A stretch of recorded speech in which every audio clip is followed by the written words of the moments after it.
So hello everyone. दा मोनसे video लाफिननाय जाबाय. दा भिडिअआ जाहैबाय आं दा दसे उनाव नोंसोरनो मोनसे अडिअ रेकर्ड खोनासंहोगोन. ओमफ्राय आं दासो सासे जोंनि गवानि मानसिनाव फन खालामदोंमोन नालाय फुल डिटेल्सआ दा फैबाय. मानसिया सोरमार मा खालामो मा मायो. एन्ड बिनि सिगां मोनसे खोथा बुंबावगोन. फैसालिया खिन्थु समाजजों गेलेदों. ओमफ्राय बियो टटेलि ससियेल मिडियानि थ्रुयै बियो माने पाब्लिकखौ थगायदों. ओमफ्राय जायखिया नोंसोर अडिअ रेकर्डखौ खोनासंनानै लायोबा मिथिगोन. हेलौ हेलौ हेलौ दासो खोनाबाय. औ खोनाबायना दासो खोनादों आंबो नै मोजां. औ ओमफ्राय औ ब्रादार ओमफ्राय थारमाने बुस्थुआ जाहैबाय आंबोथ' खोनादों खोनानाया गवायाव दंमोन होननानै. ओमफ्राय मानसिया मा गवायाव दंमोन आरो ना? गवायाव दंलै गवायाव दं. गवायाव दं. आदसा मानसिया मा हाबा जाखानाय नामा हौवायाबो मालाय? हाबा जाखानायलै हौवाया.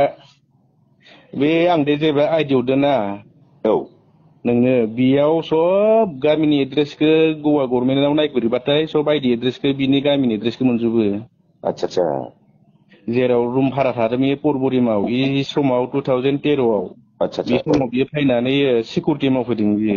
आदसा आदसा बे सिकिउरिटि मावनाय समाव रुमनि मालिकनो एप्लिकेसन होनांगौना पुलिस फर्म खालामनायाव. औ औ औ बियो गावनि न'खरनि आइडि नङाबा बे पुलिस फर्म खालामनो हाया नालाय औ एप्लिकेसन. औ नंगौ नंगौ. होमबासो रुम भारा थानो मोनो ना. ओमफ्राय बियो जाहैबाय बे गभर्नमेन्ट कर्ट बाद बानायनायावबो बिदि नांगौ जायो थारमाने आरो जोंनि आसामनिनो प्रुफ नांगौ जायोना. आदसा ओमफ्राय बे प्रुफआव बिखौ गामिनि डिटेल्सखौ मोनजोबो आरो नागिरनानै.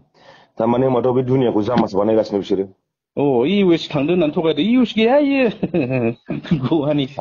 गवासो सिकिउरिटि मावखाग्रा. इयो दा माबायाव मावो रेस्टुरेन्टआव खामानि मावो बियो मानसिया.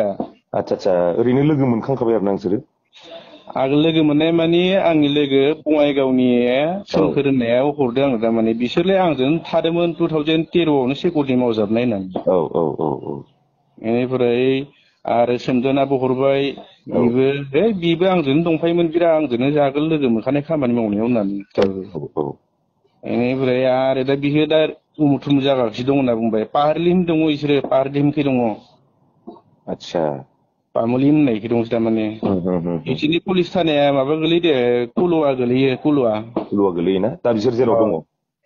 इसोर जेखै दङ कुलुवा 20 गोलैयो आरो बिसोरनि पुलिस थानाया. आदसा आदसा एखेन्सिखै दंजोबो आरो बिसोरो दा. गैया थगायदोसो बिसोरो एख' इउस गैया. थारमाने मानसिया मा बेखौ थारमाने होनबालाय हिनजावखौ थारमाने ओरैनो स्केम खालामनानै फासायनायसो ना गावसोर माबायदि जानाय बायदि मोनदों नों जेनेबा? आंनि अनुमानाव बै सेंग्राया बेखौ फास्थायदोंसोलै. औ बेनो जागोन आंनिबा.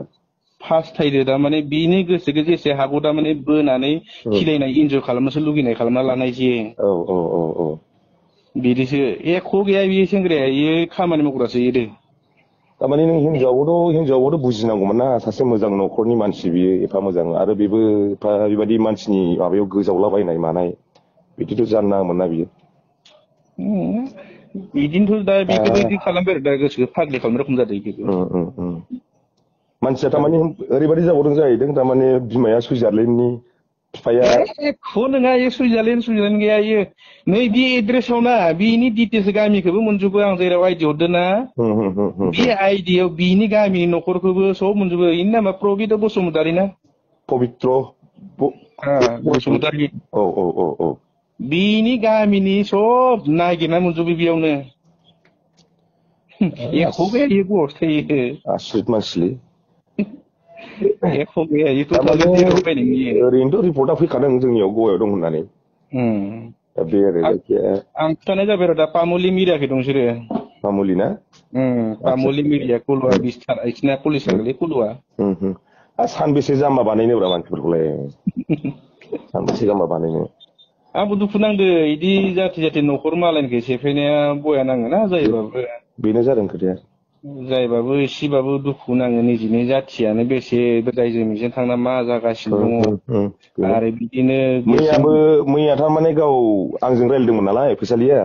ओमफ्राय बेवहाय गावबोथ' बुंहरबाय आं ओरैबायदि माबादों होननानै। ओमफ्राय आंबो साना हसियानो माखासे बुस्थुखौ एनालाइस खालामा हसिया आं मोनसे भिडिअ होदोंमोन ना मैया।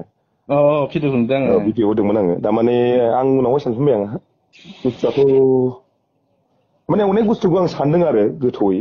ओमफ्राय बिदिथ' जाथावनो हानाय नङा जुदि सुइजारलेण्डनि मानसि मारबा इउ एस ए नि मानसि मारबा ओंखायनो आं दा मोनसे भिडिअ बानायबावदों आं बेनाव स्टेटमेन्टखौ बिदों आङो गैया दे बिसोरो एख' सुइजारलेण्ड गैया बिसोर बेंगालरबो थाङाखै डाइरेक्ट कर्नाटकआव हरसे थाफैदों कर्नाटकआव हरसे थाफैनायखौ मिथिदों आङो नेटआव नायदोंमोन ना नेटआव नायनायाव कर्नाटकआव माबा नांदोंमोन रेंक नांदोंमोन ओमफ्राय उनाव गवा बर्डाराव अखानायै फुङाव मोनफैदों बिसोरो गवायाव आतसा गवायाव मोनफैनानै बिसोरो ओमफ्राय सुइस अफ आं खालामबावदोंमोन मबाइल गैनायावबो फन खालामदोंमोन आङो आतसा बेनिफ्राय बेयाव खालामनायाव गैया सुइस अफ आंखौ हमानो दानिया बेखौनोथ' फनखौनो मानसिया हाबा जाखानायसै आरो ना आरो हाबा जाखानायसोलै आतसा फास्थायदोसो बेखौ इनि गोसोखौ फुस्लायनानै फास्थायनानैसो लानाय रखम जादों माबा मोनसे खालामनासो लाबोनायलै इखो जि फसायदोसो नङाबा इदिबो गोसो गलिनाय नङाना इबो नंगौ दा बिसोर सानैजोंनो न'आव थांनानै फटक बियो न'आव थांदोंबो फटक लाना फैलायनानै न'आव थांनानै नायामोन एटासआव खारबोदों बिसोरो आं होनदोंमोन एटासआव हरनायावनो लोगोनाव हमनो हायोमोन बेखौ स्टेसनाव होननानै बुंदोंमोन आं न'खरनि मानसिखौ सिबाखौ फन खालामदोंमोन आं बेखौलाय लोगोनो हमनो हायोमोन बेयाव माने इमान गोदाव सोराव दोनना बिसोरखौलाय होननानै जायखिया जेबो नङा डिटेल्सआथ' लासै लासै फैगासिनोखा बेखौ आरो दुनियाखौलाय सानबेसे जामा बानायनो बिसोरलाय जेबो नङा दे बिसोर सानैखौ गवायावनो दङ गवानिफ्राय गौराव खाराखै जागोन दे जायखिया आं नोंजों कन्टेक्टआव थाबाय थागोन दे जागोन दे आंथ' मिथिखादानो हमबाथो मोनखागोनानो जों होननानै जोंथ' खारबोखायाना जोंथ' आरो थाखानाय आउटआव होननानै नंगौ जों आरो नायबायसो दं होननानै फैबाय थादो जोङो ओरैनो नोंसोर दे गवायावनो दं नोंसोरो गवायावनो दं आङो आतसा दे जागोन दे फंबाय होनबा दे कन्टेक्टआव थाबाय थागोन दे आंजों दे जागोन दे दे थेंक इउ